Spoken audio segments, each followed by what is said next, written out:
A higher education is made possible in part by a grant from the Ray and Peggy Daba Fund and viewers like you.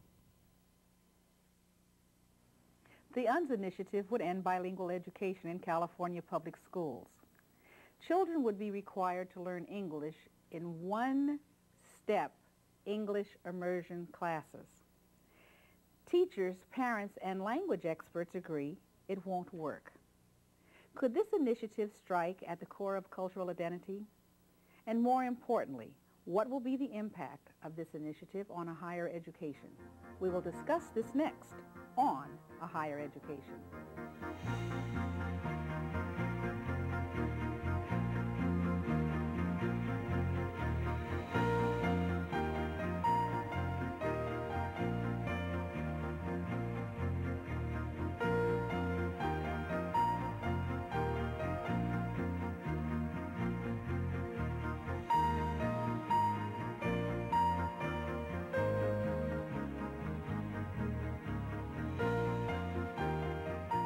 Hello, I'm Clare Mack. Please meet our guests on A Higher Education. With us today is Holli Thier. She is the campaign spokesperson for No on Proposition 227. Thank you, Claire.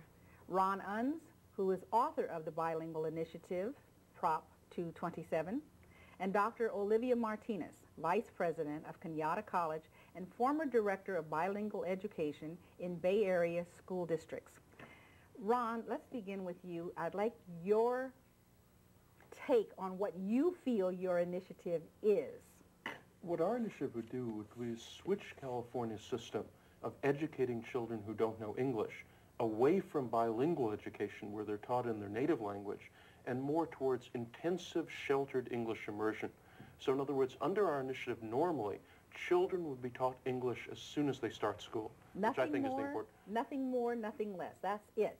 Well, they'd be taught other subject matter, obviously, as well. But that's all your initiative is.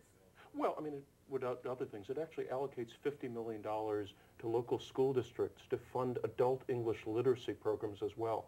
But the main goal of the initiative is to teach English to children as soon as they start school, as quickly as possible. All right. Holli, what is your take on what Proposition 227 is? Right. Basically, Proposition 227 is a one-size-fits-all, sink-or-swim, $50 million a year initiative that will take California's 1.4 million school children out of their regular classes, put them in one single classroom, mixing children of all different ages, cultural backgrounds, language abilities, and give them only 1 year, actually only 180 days to learn English. And if the child can't learn English in 180 days, he or she will be transferred into mainstream classes without an opportunity to learn English. You know, we say, what if the child needed 2 years to learn English? On the contrary, what if the child only needed 60 days? Why have a state mandate, a big government state mandate that says you only have 1 year? And Ron Unz brought up a good point. The proposition does appropriate $50 million a year. But reading from the State Attorney General's ballot title summary, it doesn't give it to English literacy programs. It gives it to individuals in the community who pledge to tutor a child in English.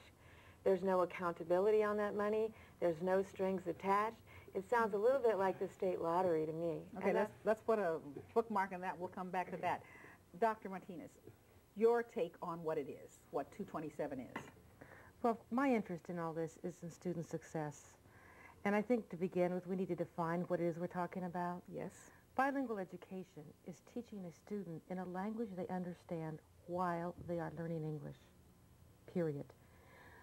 Less than a third of all the children in California public schools who are limited English proficient and need special language instruction are even enrolled in bilingual education programs.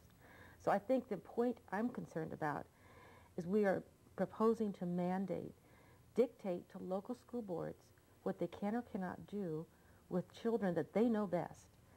And for those children who aren't even getting the benefit of bilingual education programs, it would further distance them from the opportunity to engage in programs where they can learn English and not fall behind in their disciplines and their academic subjects, which is what would be the case without a bilingual program. Ron, immediately, please address the dollar figure and to whom it goes. Oh, and that's complete nonsense. In fact, my opponent knows it's nonsense.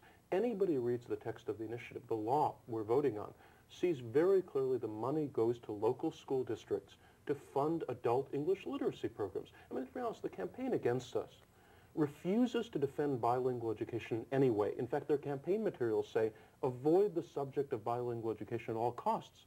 The reason they refuse to defend bilingual education is the system we have now is utterly indefensible. So instead of defending bilingual education, they try to make up utter falsehoods about our initiative to persuade people to vote against it. The initiative gives the money to local school districts to fund adult English literacy programs, and anybody who reads the text can see that very clearly. Go right ahead. Actually, I would like to respond.